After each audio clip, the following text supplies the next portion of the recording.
feel prompted by God that you need to walk alongside of somebody, go do it. You don't have to solve other world problems, but listen to them and listen to their story and whatever it is that you might be able to pour in that might be helpful to them.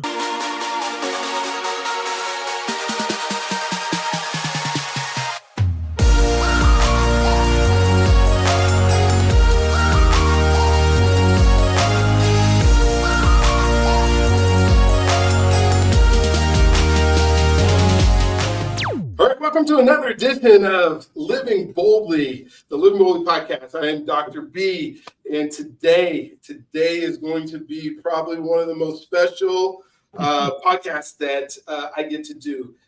There's sometimes in life when you think about what is your purpose and finding your purpose, and one of the things that I do in my coaching and stuff that I do today is helping people find what God has them to do, and so whatever it is that they're doing, being the person that they need to be and becoming that person that can do the thing that God put them on this earth to do. And so it takes a while to find that sometimes. It takes a while to learn what that is. It also takes associations and people that are part of your life, because we are pretty much the 5 or 6 people that we hang around the most, and so if you look at it and you think about your friends and you think about the people that are part of your life.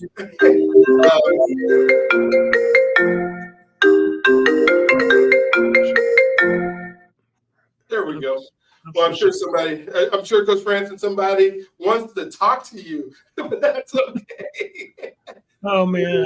So it may happen a few times, but that's okay. We'll figure out if we got to edit it out, we'll edit it out, because we're going to have some fun today. And so I was saying, a lot of the associations that you have, usually, if you think about your income, the people you hang around the most probably are right around that same income. You think about the other friends that you have, they're probably around the same. They have the same likes. They have the same dislikes as you because they are your folks. But one of the things that is also true is if you are trying to step up or you're trying to become somebody that's more, you might have to change those rooms. If you are the smartest person in the room that you're in, you're probably in the wrong room. Because we all need to grow. We all need to move forward and do some wonderful things in life. And so when I look back at my life and the things that I was able to do, there's some pivotal points or some pivotal times when I can say that shaped my life and shaped the man that I am. And so today I get to, you guys have heard me. If you've watched any of the episodes,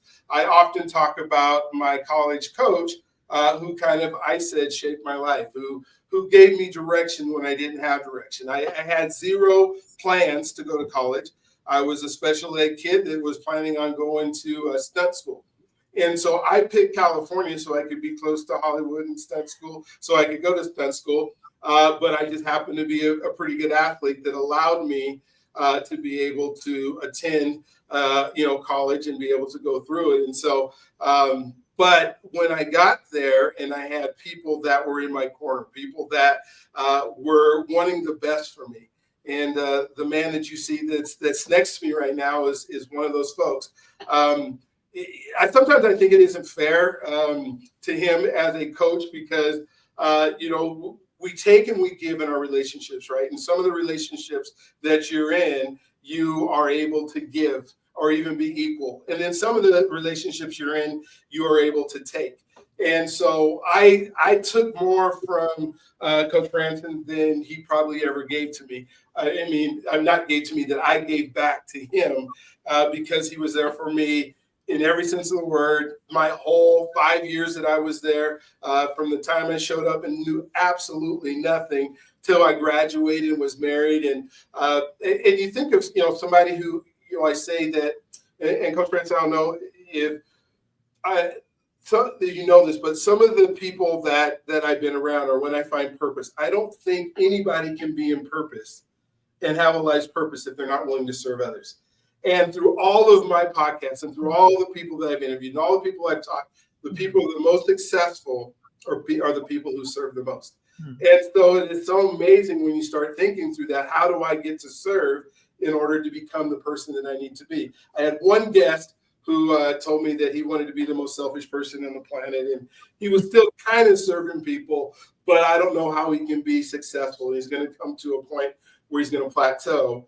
because he's not willing to give to others. And so that's part of my story in saying that I received more and would have loved to give more, but that was a season of my life. But, this man allowed me to take his truck and move stuff and all kind of stuff when I was there.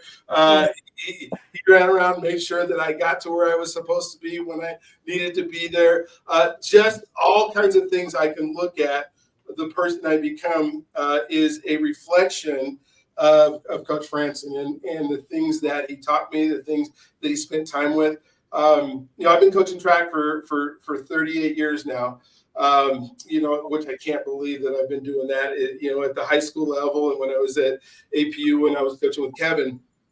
But I can say that the technical side of coaching, and we're going to talk about this as him and I get to have a conversation, but the technical side, especially the more elite the athlete gets, the less you have to do technically. But the more you have to do when you're talking about their mindset and the things that they think about and how they show up and how they go away and all those things that you spend time. And I can remember countless times walking around the track with Coach Franson and him just talking to me or showing up at his office and, having those conversations that not everybody gets to have, right? I felt that I was special because when I was with him, he would, I felt like I was the only person that he cared about at the time. And we had some pretty special athletes that were high maintenance is what I would say. And so not only did he have to deal with me, he had a whole track team of high maintenance folks that he gave that kind of attention to, that they all believed that they were the most special person on the planet when they were with him. And that speaks to somebody who has had an amazing career. And so what I've asked him to start out with and do is just kind of tell his story. Sometimes we talk about our bios and, we can send a bio to somebody and, you can read like the highlights that you want somebody to know. But that isn't really, that's what the person does. That's not who the person is. And so, Coach Franson, if you can kind of start, you can start wherever you want in your story. You can start back, when you were born in your mama's womb, or you can start in the middle and work your way through and take as much time as you need. I've told him already that this is probably not going to be our only podcast. It's going to end up being a series probably. But so take your time and just kind of tell us who you are, what you've done, what your life has been like, and then we will chop it up with the coaching tips after that. Thanks, Brian. Wow. Dr. B. Okay. Sometimes knucklehead back in the day. There you go. Exactly. That's what you need to call me that. That's what you can call me. So recently celebrated our 50th wedding anniversary. That's awesome. So my wife, Nancy, and I met in high school. And I'm a father of 3 daughters, 3 adult daughters in their 40s now. And I'm also a papa of 5 grandkids. And so, and the blessing to have been a coach for so many years. I coached at the high school level, and then I coached at the college level. And at Azusa Pacific, where Brian went, I coached and taught there and administrated there for 42 years. And so I grew up in the San Francisco Bay Area. And in high school, I had a coach our football coach, we were very successful. I played on the team and we were undefeated my senior year. And I just really watched how he was. And the kind of things Brian described that might have been special for our relationship, he modeled that to me. And I watched him on the field and then off the field. I remember him specifically wheeling a handicapped kid down the hallway in the high school. And here's perhaps the most well-known guy for his success in coaching football. And yet he had time for the least of these, if you will, for people who had disadvantages. And I thought, I kind of want to be like that. And actually, he's 85 now, and he just lost his wife. And I called him after I found out his wife had died, and I reminded him of the reason I got into coaching is because of what you modeled, Coach Gaganin. So I have no regrets. It wasn't the best paying career, but the product is the guy that you see over here on the screen with me. And knowing that God used me to invest in their lives and give the best that I could into their lives, and then hopefully be able to just clap my hands as they go on and see what they do. Not always beautiful and wonderful, some with some hard life stories. Brian and I were just talking about a guy on our team who was put into prison. And yet, a number of us stayed alongside of him through 26 years in prison, and he was just released. So, walking alongside others is kind of key for me. And as I share with you all today, one of the things that I began to do about my last 3 or 4 years of my professional career was I began to write things that were significant learning points, if you will, and I call it coaching tips for life. I had about 50 or 60 of them that were like profound. Then I thought I got to synthesize this and move it down to a smaller number. So I actually have 20 of them, and I'd love to share some of those with you. And Brian, you can pull out anything you want as I talk, as I know you will. But Absolutely. some of what Brian talked about will be represented in these coaching tips. And as I said, I got to coach football and track and field at Azusa Pacific, but mainly track and field. We were very successful. We won, I don't know how many national championships. I think it's 10 or 11.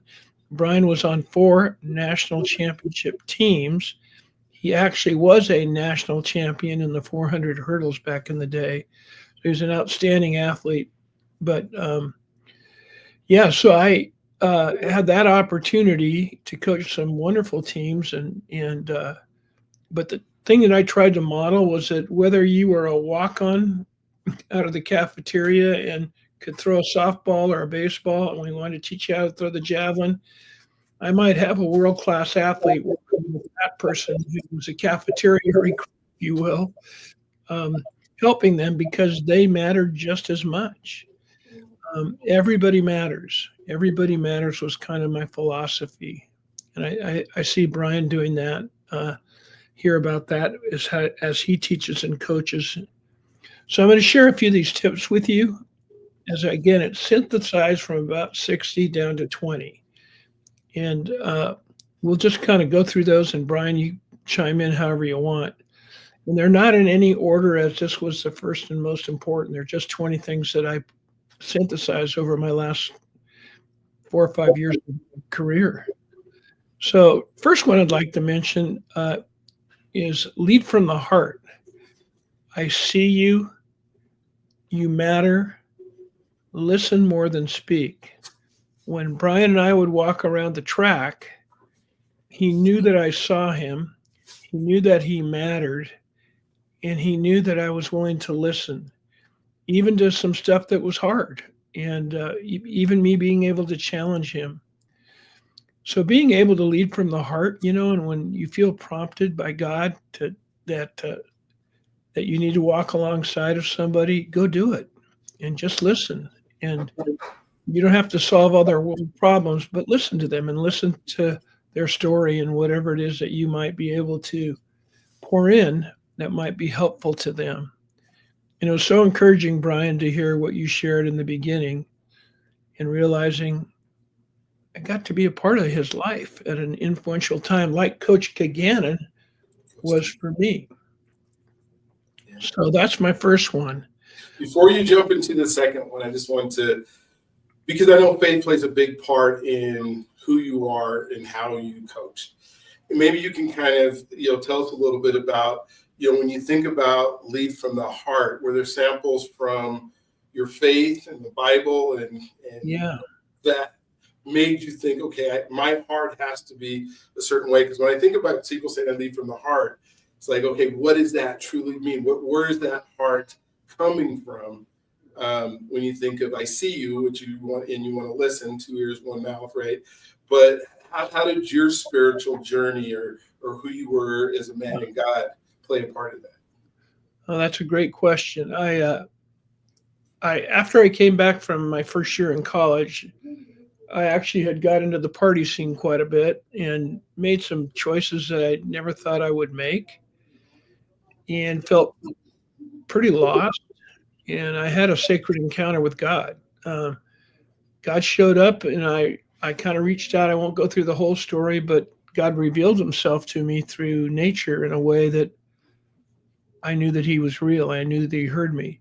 And it wasn't long after that that when I went back to college, some of the guys on my football team who kind of took me under their wing invited me to a group called Fellowship of Christian Athletes. And I went to it, and here were these dudes with Bibles and stuff that were guys on the team. It wasn't a lot of guys on the team, but it was a group. And I sat there and I listened and I thought, this is what I need. And so throughout college, I got involved with Fellowship of Christian Athletes and kind of changed my ways. And actually, in that time that I mentioned where I had a sacred encounter, I think that's when I really first gave my heart to God. I didn't really quite know what that meant. But in 1970, my girlfriend, who's now my wife, and I were both at a Billy Graham crusade. We were probably at that time 20 years old and listened to all that in the Oakland Coliseum and then came down and I just opened our hearts fully to God. It was a very, very special time. So that's always been the undergirding of my coaching, and that's why you see lead from the heart. And you're going to hear that weaved in through these coaching tips as we go along. But yes, I had a sacred encounter with the Lord, and then I went and got involved with some dudes in FCA. I actually led FCA at the high school level in my first job with another older man who was sort of a spiritual mentor to me. But yeah, that was kind of the roots of the whole thing, and we had that going at Azusa Pacific too. We started an event there called Night of Champions, which is now I think in its 45th year, and literally thousands of kids have heard the message of Jesus Christ through different athletes and musicians, and they were known for what they do in the secular world, but they came and told their story about knowing Jesus and shared that. And we saw so many kids come to Christ through that. Yeah, it is so neat when I think of my time there in my spiritual walk, and even having you as an example of this is, obviously you're not perfect, but how a godly man should walk through life. And so I can remember when I'd already graduated. I'm back and I'm now teaching and coaching there. And Coach Franson invites me to this thing that happens in the mountains in Yosemite, where they take you up and they forget about you and they throw you out in the woods and they give you a whistle or something in case you get hurt. In case and I had this. I think that was the first time for me that I got to spend 24 hours by myself with nature and God with no distractions. I don't even know if we had cell phones back then at that point, so we couldn't even use the cell phone if we wanted to. But it kind of led my life in the direction of, okay, I came to grips because I was married at the time and thinking about how am I going to raise my kids. And so I then had the opportunity for two of my children to experience Azusa Pacific University. And, my son got to go there, and my son got to, he tells me stories of your walks and talks with him as he's becoming the man he has. So it's not just me, it's generational of somebody who said, this is the person I'm going to be. I'm going to lead through my heart. So it wasn't just, I would say, me walking around the track with you. My son got to walk around the track with you, and my daughter got to know you as she was able to be there. So hopefully, a grandkid will just come up to your house and hang out with you there. At some point, you're not around the track, but we'll find something to be there.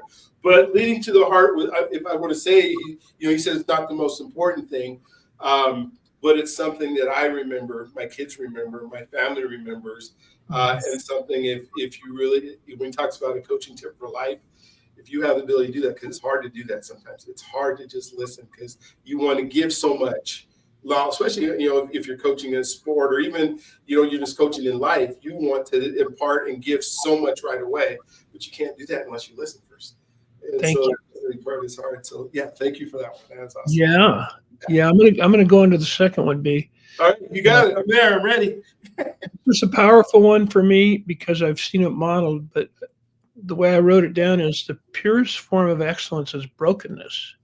In Psalms 51:17 says the sacrifices God wants are a broken spirit and a contrite heart. And I've always looked for leaders since I became a Christian and I realized that it's okay not to be okay. I've always looked for leaders who could lead with a limp, if you will. And they weren't perfect, they were broken, they had their stories. They didn't try and act perfect, they were vulnerable.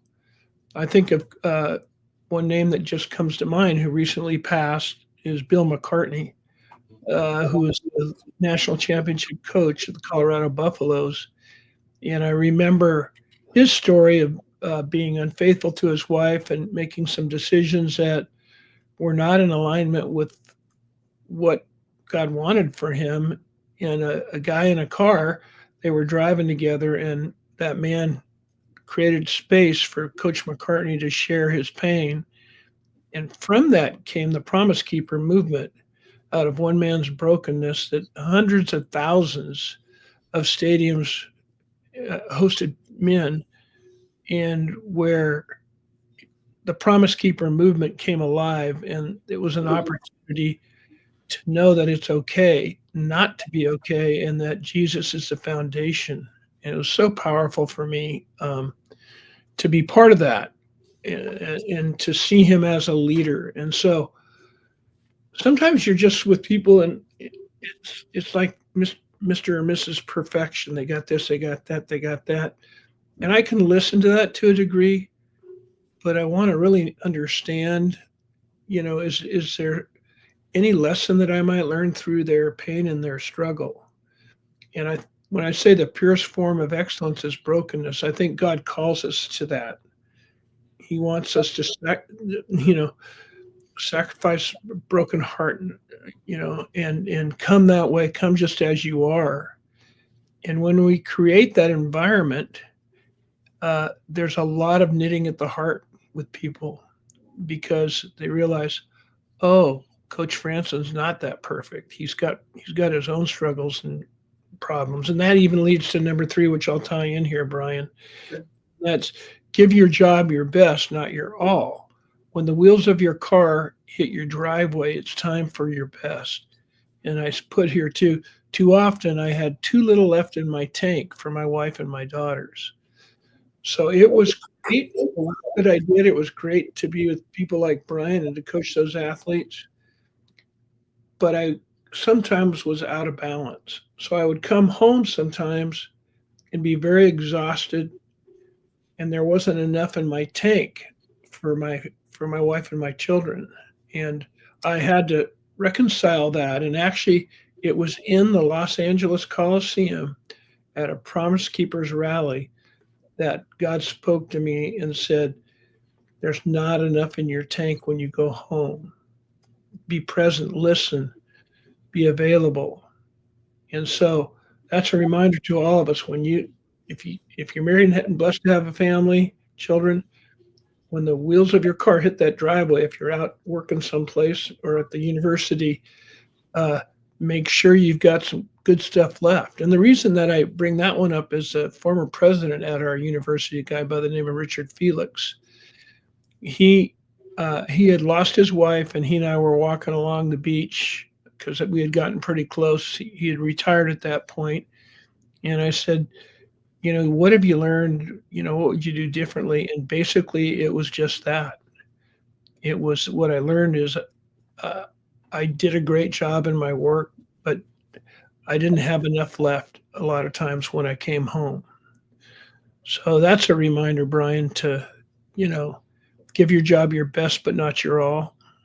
Yeah, I love that because when I think of you are not what you do, and so much of us, when somebody asks us, who are you?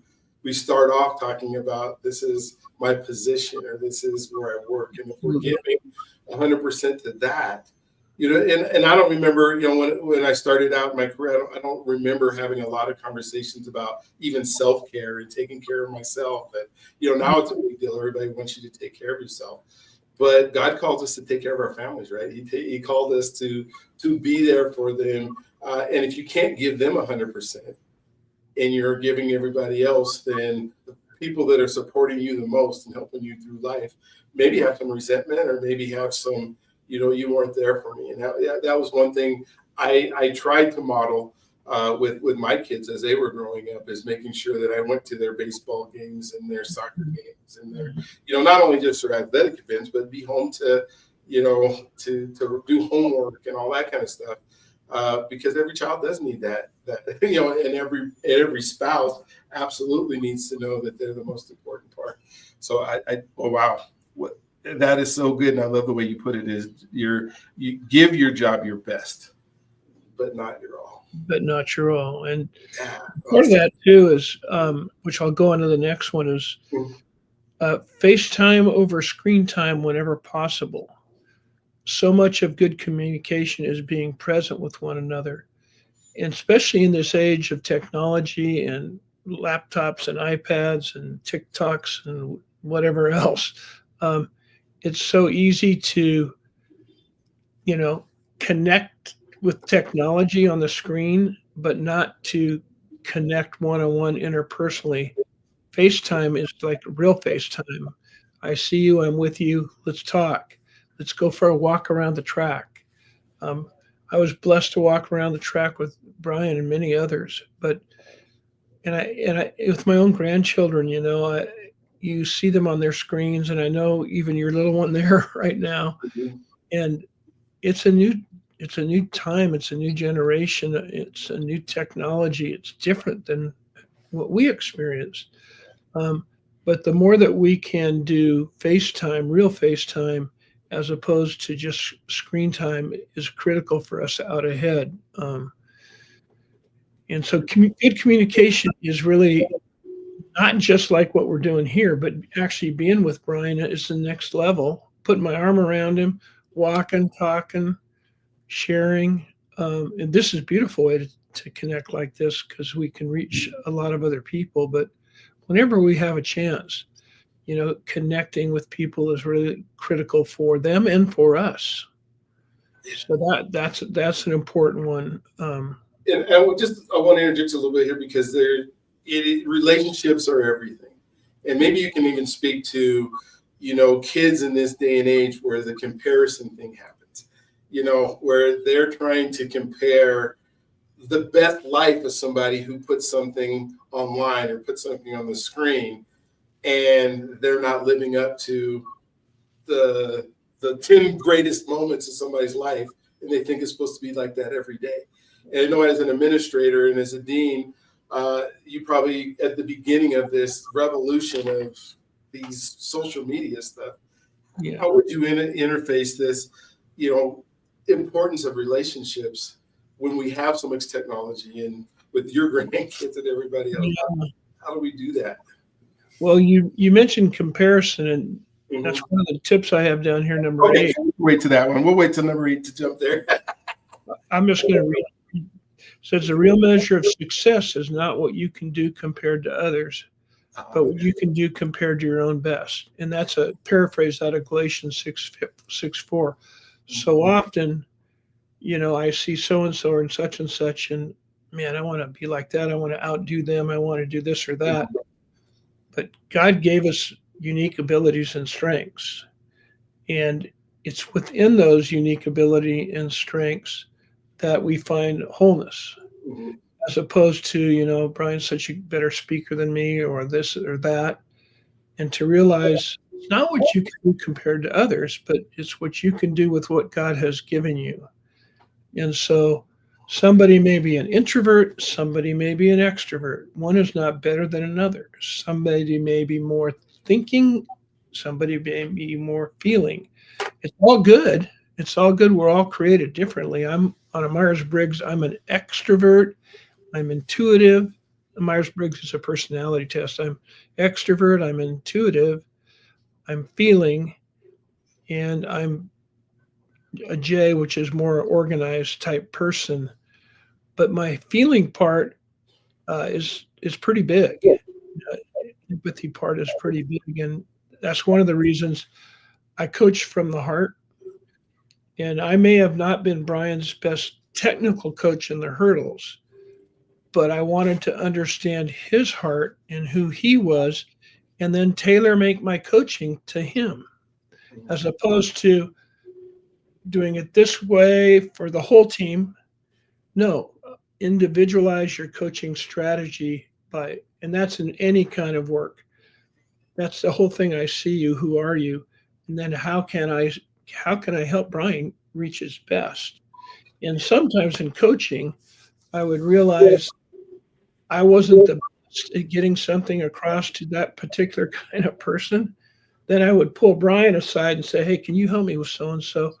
They're not. I'm not able to connect with them."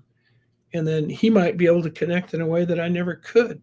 I had one situation. This is kind of bizarre. I had one situation where I had this really good hammer thrower, and we had invited probably the top hammer coach in the world. The hammer's a 16-pound ball on a cable, and you swing it around in track and field and throw it. And um, we had this guy from Ireland, Stuart Toger, who came, and we had him come to our hillside right there at the hammer field. Brian remembers that because that's where you got married on that. It is. We got married on the hammer field. You're right. Married on the hammer field.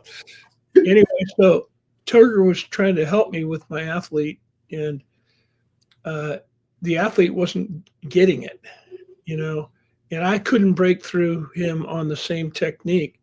And so Toger was trying to help him do that. Toger went back to old school, and the guy couldn't get it. And so this is bizarre. Toger slapped him right across the face, right with his hand. And you know what? That's all we want to use, but it worked. I was kind of gritting my teeth, and the athlete, I won't say his name, he looked at me like, "I'm going to kill him. I'm going to kill him." And I said, "Shut up. Do what he did. Do what he told you to do." And then all of a sudden he started throwing 10 feet further. That would never be me, okay? And but the old school European way was what broke through the ice for that particular individual. My point being is, that the way to reach somebody and help them is to get to know who they are. And the way I got to know who Brian was walking with him around the track and knowing his life story and knowing who he was, and then thinking, okay, what's the best way that I can help bring the best out of him?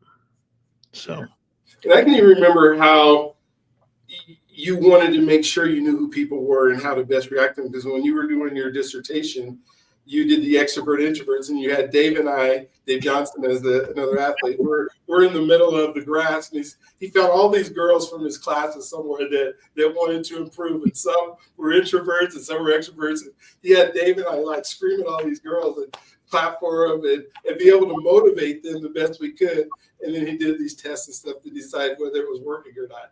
But that just goes to show how important it was to know who your athlete is. To be able to spend that time with them. So that was a fascinating study. I'll just talk to it briefly. So we had 30 extreme extroverts and 30 extreme introverts.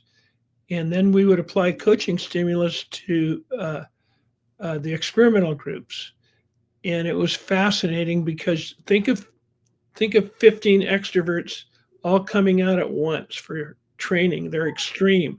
They were out of control. You couldn't calm them down. They were laughing. They were goofing around. They were clutch butting each other.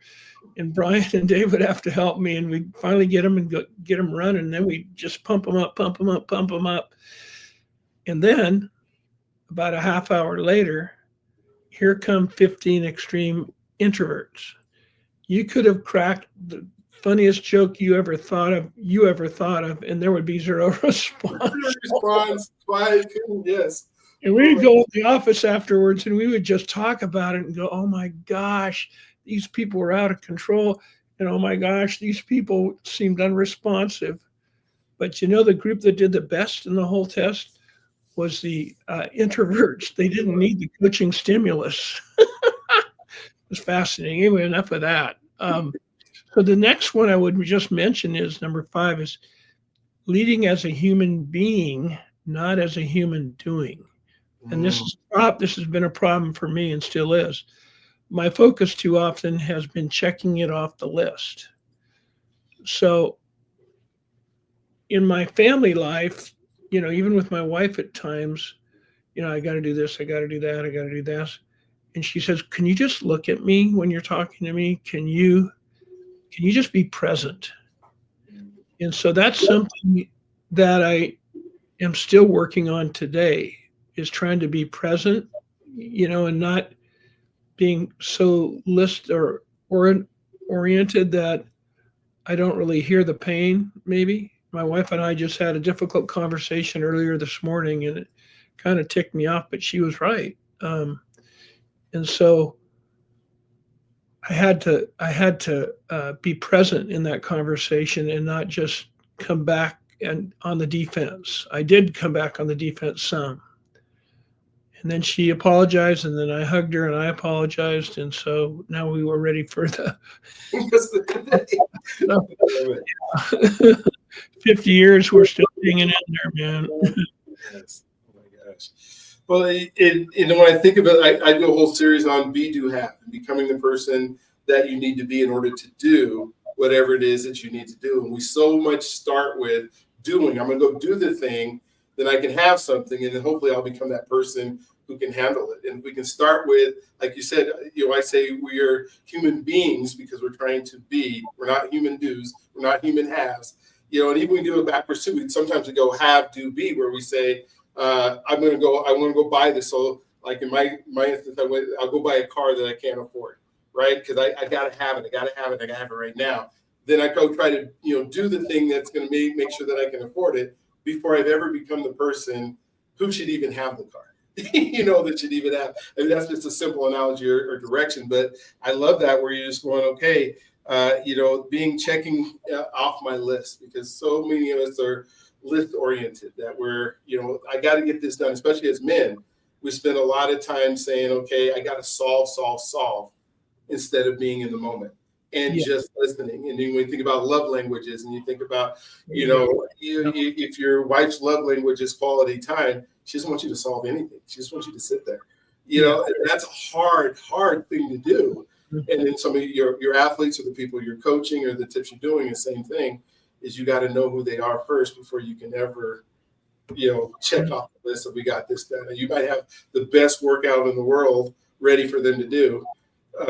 But they might not be in a position to be able to complete it. And then you're all mad and yelling at them because they didn't complete it because you want to check off that day. Oh man, that's absolutely. So we're human beings. Mm-hmm. That's how we're supposed to be. We're not human doings. Yes. I love that. The contrast between those two is so important, is that the being with one another, as opposed to, oh, I see you, but let me go do these things and I got to get to this or that. So you cut off a conversation when maybe somebody was sharing their hurt and their brokenness with you, but you're so concerned about getting these things done that you miss the sacred encounter that God put right in front of you. I want to go to this next one because I think this really epitomizes what I tried to do a lot in my coaching and in life. It's that the first no is the beginning of the opportunity. Too often we accept something that can't be done, or that person is not good enough. I always the kind of person when people say, oh, they're not good, or they can't do this, or no, you can't do that, not breaking the rules, but being able to say, okay, yeah, you're saying I can't do that, but let me scratch my head and think about it, because I think there is a way and it should be done. Not necessarily that I would say that to a person. Mm-hmm. One of the things when I was teaching high school, I worked with special ed students, and I would go as a young teacher, I would go into the faculty room and I would listen to conversations, and too often they were talking negatively about this student or that student, and it just so happened that some of them were my students who had intellectual disabilities, not like Down syndromes, but academically slow for whatever reason. And after a while, I couldn't take it, and so I didn't go in there anymore. And then one of the teachers came up to me who'd been there a long time, says, "Hey, why don't you join us anymore?" And I said, "Mr. Kronk, I'll be honest with you, it's too hard for me to hear the negative talk about the students that I work with, um, because I'm trying to pour into them, and I'm not going to be. I don't want to be affected by the negative comments going on. He says, "Oh," and I said, "It's not. It's just for me. I." And that's where it goes back to, it can't be done. This person's not good. Blah blah blah. I think that God makes every person good, and it's my job to help bring that out any way I can, whether I'm wheeling them down a hallway or I come across a homeless person on the street, or there's an old person trying to push their grocery cart out of the grocery store and I see them and they're struggling. They matter. They matter. They matter. And that's where did Christ spend his time with the least of these? What did he remind us all the time? To reach out to those who have less. And so I try to do that. It's again, it's trying, but too often we accept that they're this or they're that. That's who they are. Whether you can even get into the political thing. Oh, they're a Republican. Oh, they're a Democrat. They're a person, and they matter. And walk across the aisle if that's what it takes. And rather than saying, oh, they're one of those, oh, they're gay, or they're this, or they're that, and then do this, as opposed to doing this, shaking their hand, getting to know them. So that's really important to me is that. Do you think that the reason that we label is because sometimes we don't believe we're enough?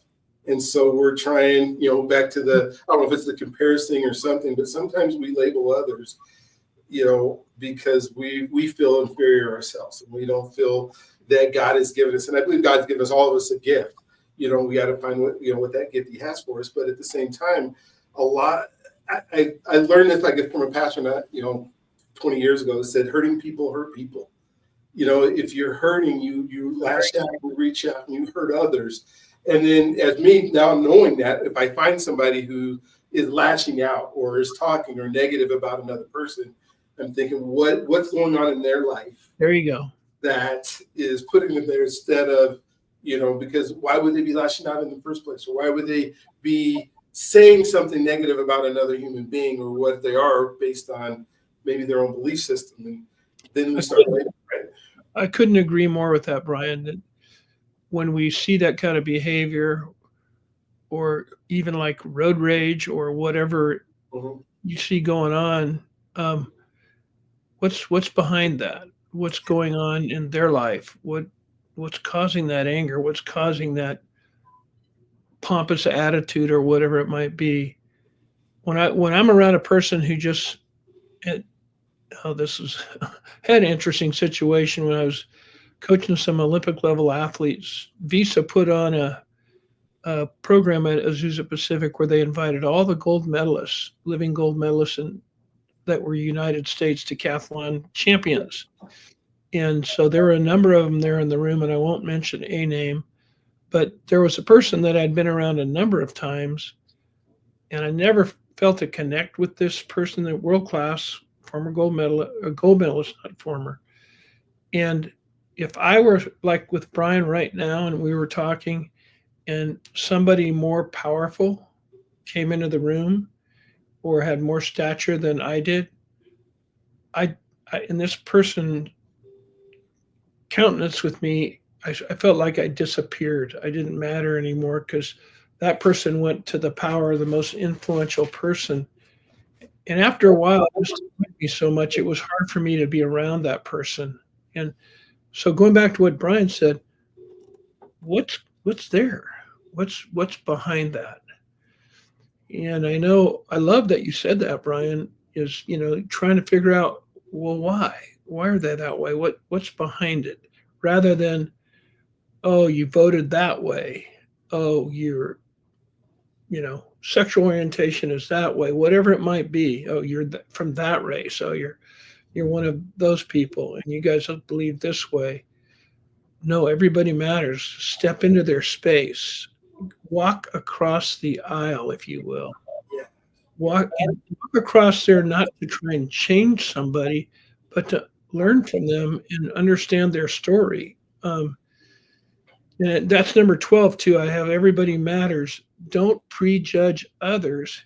Hear their story and learn from them. Everybody matters. Everybody matters. Whether they're Christian, whether they're Buddhist, whether they're Hindu, whether they're atheists, whatever it is, everybody matters. They have a story. And try and understand their story. And then maybe God says, hey, share this with them. But so often, just as you said, Brian, we put them in a box. Mhm. We do this, and we're seeing that way too much in our country right now.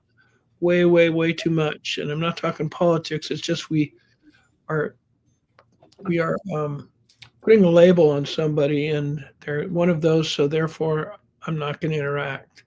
I love stepping in environments where I'm learning from other people who are extremely different from me for whatever. And I love because I think as we mature, and I was the same way. I mean, this teacher lounge, and they're talking about kids, and later on in life, because I stopped teaching at the high school level, and then I went to university, and then I came back to the high school level for a few years. And I remember going into spaces now that I'm a little bit more mature, and they would begin to talk about kids, like all teachers lounges do, I guess. And then I would start asking that question. So, and the question would be, so what's going on in your life? Let me understand that you're so upset with this child, or so upset of the way he's acting, or how he's lashing out. And then I would ask that same question to the teacher. So what do you think's going on in that child's life that had him acting like that in your classroom, or saying those things in your classroom, or doing that behavior in their classroom? Absolutely. That is kind of, a light bulb going on. Oh man, let's find out about their family life. What's going on? Well, in some of the kids that I was at the inner city school, I mean, they're worried about eating. When you're trying to teach this concept where they're hungry, or they're hiding in baskets, or dad comes home and he's got a gun, and all these things that are happening. You go, okay, so now you're complaining about this kid. How about understanding where he's at? Mm-hmm. And you are a different teacher, and you're interacting differently, and then you're not upset. You're not worried. You're not talking negatively anymore, because you've now reached out and listened to who they are, and they're enough, and they matter. And it's funny sometimes when we're doing this, others will look at us and go, why did they care about that? That person's a jerk. Why are they spending? And we can't let that affect us. We just have to be who God calls us to be. And I think Brian and I have a similar heart that way. Again, it goes back to in God's eyes, everybody does matter. Everybody does matter. And one of the things that here on number 9 is team, and Brian was a recipient of this, and this is what we tried to do. TEAM, together, everyone achieves more. In other words, when we come together, and you're seeing this in the playoffs and with different teams that are very successful, 1 + 1 actually equals 3, because the team effect, and we had that in our teams, didn't we, Brian? Absolutely. Absolutely. So strong that these guys and ladies would be cheering for somebody who wasn't a national level athlete, but they were breaking their personal best, and they would be clapping and cheering. And the Olympic athletes we had on the team were doing that. And we just tried to model that together everyone achieves more. And again, everybody matters. And so we would work really hard on our culture, and our team, and being open. And when we would start practice, oftentimes we would start with a story, a devotional story that somebody was up there sharing their life, or somebody sharing scripture, or an experience. And from all that, we grew closer and closer together, because we were going to be in some big competitions. And the more we pulled together, the better chance we had to really thrive as a team. I remember we were a little small school, Azusa Pacific. we went to UCLA, and there were some big schools there, and we didn't get invited back because we kicked some butt. And it was like, no, we can't have a little school like that coming over here and doing this kind of stuff. And we would just kind of laugh about it and go, hey, that's cool. Yeah. That's right. We did that. I can remember that. When you say culture and developing culture, I think that, that's a big buzzword in businesses and in team, culture and that kind of stuff. Now, what are some specific things? I know you talked about devotionals, but what are some of the other things individually that you had to talk through with people to develop a culture? Because everybody doesn't show up, especially when they're coming from all over the world. In our case, not just coming from the U.S. or a state away. People are coming from all over the world with different cultures, different belief systems, different thoughts. How did you develop a culture that everybody wanted to help? Everybody else. Yeah. Yeah. Um, yeah. Going back to the whole, and I know I've said it too many times that everybody matters, but it starts at the top. Not that I'm at the top, but I was in charge. Yeah. And so much was about how I treated everybody, and that Brian would watch me, and I had earned his respect because we'd walked around the track in good times and bad times, and he would see how I treated others, especially from other environments. Like we had some African athletes, and Brian knew many of them very well, but they came from a totally different culture and experience. But walking around the track with them, many times they were over my home for holidays, whether it was Thanksgiving or somebody is getting married or whatever, and just kind of learning from their culture and helping them feel really embraced as part of the team, where the 1 plus 1 would now equal 3. And that, uh, so I think you hear of some companies that thrive, and you hear of some companies that are just not doing that well, and there's people coming and going. So often it starts and stops at the point of the leader, um, and what the leader models. When the leader models like Coach McCartney did of the Colorado Buffaloes, when they model a life of brokenness and vulnerability and caring, that's contagious. It's contagious because you see that happening, and then you see this team effect that is so strong that they're winning when they shouldn't be winning, maybe. And you realize, wow, together there is no mountain too high. So probably more. Another good question on that before you leave off of it. When you think about your staff, from the people, the other coaches and other people, when you were helping or talking to them about the culture you wanted to create through the team, was that, I guess, would you have specific things that you said that were around, this is how we're going to treat, this is how we're going to do, this is how, teaching moments, I guess, when they don't do and coming back? Or was it more organic, watch how we do it? How did you approach that? Because, it's a reflection. You can't be everywhere, especially on a track where there's stuff happening in all areas and different parts of all over the place. How did you do that with staff? I would say for me, it was more organic. Okay. And with my assistant coaches, we would spend more time together, and they would know that they mattered to me. And I would be open to, oftentimes, whether it was Coach Potter or Coach Reed or whoever it was, they might come up to me and say, I don't think that's a good way to do that. And the fact that they felt comfortable in being able to come up and share with me that didn't feel like it was the right way. Even an athlete might come up and say, Coach, did you know what you said? And maybe I said something that was abrasive or judgmental, and creating an environment where you could talk to the leader. And how athletes felt like it was an open door. That was really kind of the environment that I tried to create organically, I guess I would say, Brian, as you asked. And how did you balance, because you just talked about having an open door and being available. And at the same time, we talked about, do your job your best. but when your wheels show up in the driveway, you're all in there.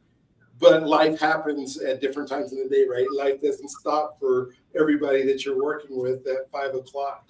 How do you balance?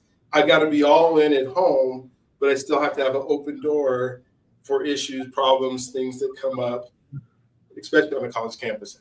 To be candid with you, a lot of the early part of my career, I didn't balance it well. There wasn't much left in the tank when I came home. And we had the 3 little daughters. My wife was teaching. The daughters came over a period of, I think, 4 or 5 years, and I was coaching too. Here's how bad it was for a while. And some of it was I just needed the income because, it didn't pay well. The job didn't pay well. But I was teaching undergrad, teaching grad, and I went and got my PhD at USC, and I was coaching football and track. So how did you balance? The scale was like this.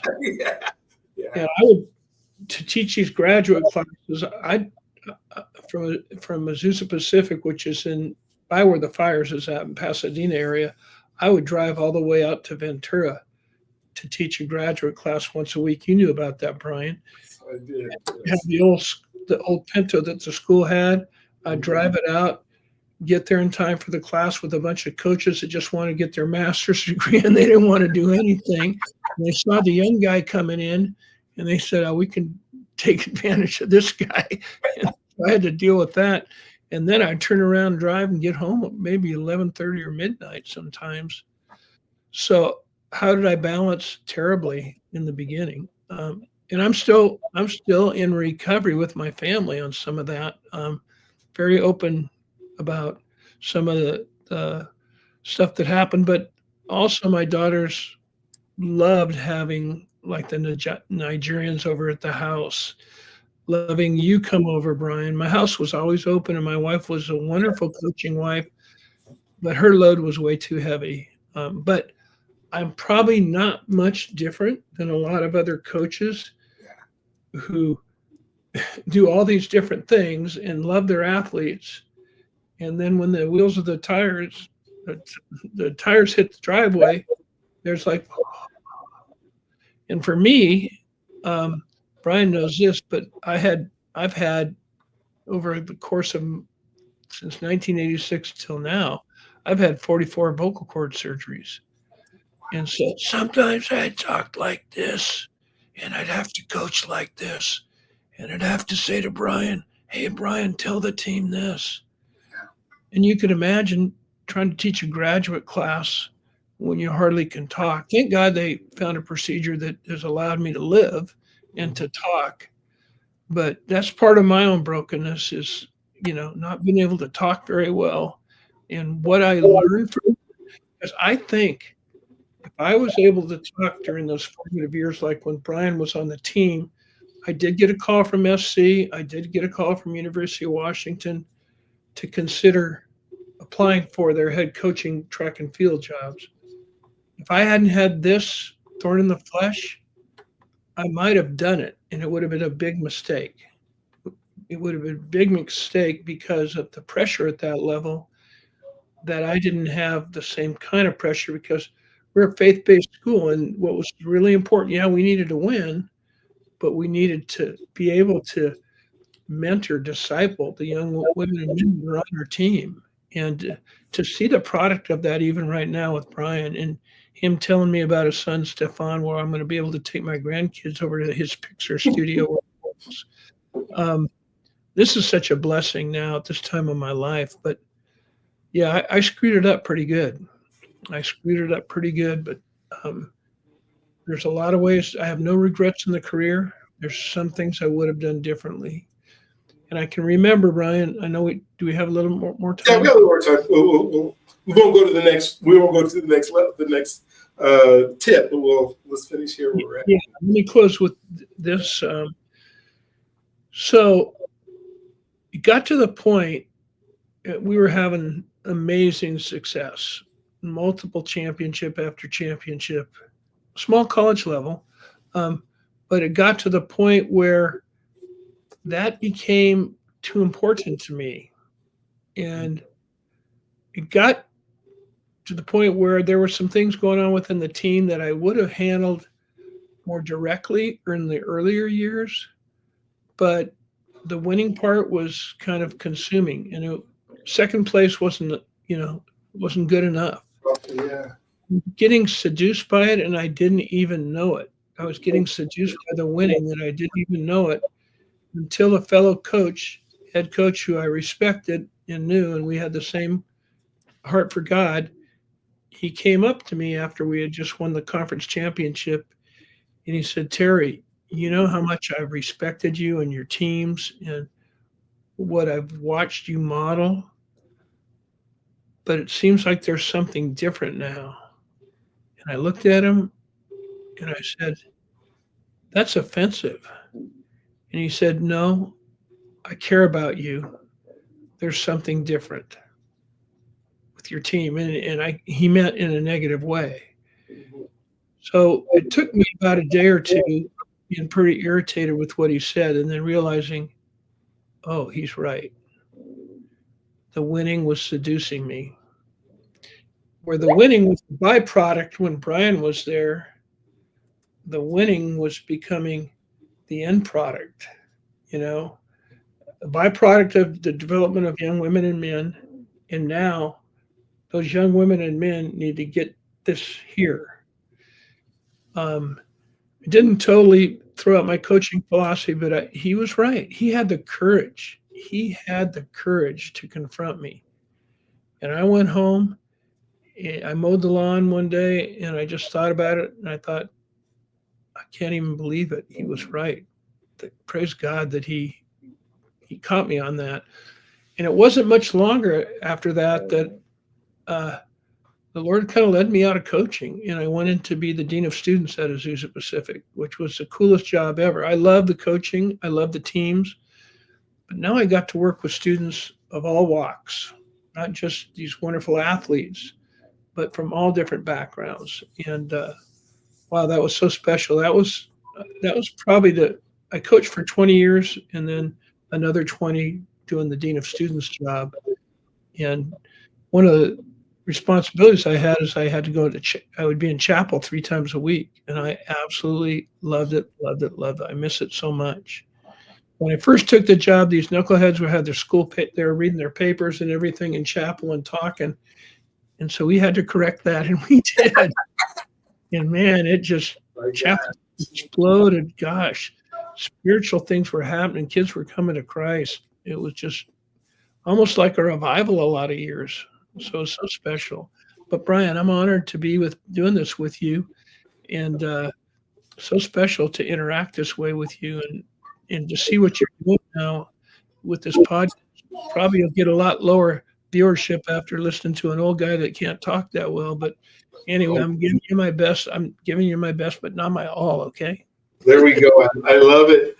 And for those of you who are watching and listening, and you just heard, we have 20 of these tips, and you can tell the depth of just caring and understanding from somebody who's done it at the highest level.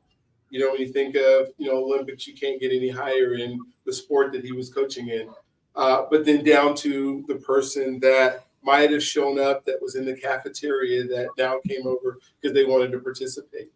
And these tips not only are for, hey, I'm going to be a coach of an athletic team, but these are coaching tips for anything that you're doing and everywhere you're going. And this was just part one. And so we are going to come back. We are going to do another one. It may take us, 3 or 4 to do it. Eventually, I don't know. I haven't told you this, Coach Franson, yet, but I would like to do, after we've done our series, maybe do a live broadcast and have athletes and everybody else come back and kind of interact and talk and maybe we do a 2-hour show or something like that, which is just that'd be awesome. I think that's going to be just don't let Innocent Egbonike take over the show. Yeah, we love that guy. He was our first Olympic medalist, but that brother can talk, and yes. And he will be fun, but I can control the mute button. So I think of it as I think of some other folks that might try to take over, but I think it'd just be maybe a super fun show to be, because kind of see that'd be awesome. the life of, okay, these are all the athletes that were part of, the dynasty or whatever you want to call it, and what our life lessons are and things that we've been able to take from it and move from it. So I'm excited about our future. But we got to get through our coaching tips. So we will do this again. So thank you guys who are watching. Go ahead and hit subscribe and notifications so you know when we're doing it. Don't forget that you, my friend, are God's greatest gift. And he loves you if you allow him to. And so we'll look forward to talking to you the next one. You guys have an amazing, awesome, just incredible day. See you again. All right. See ya.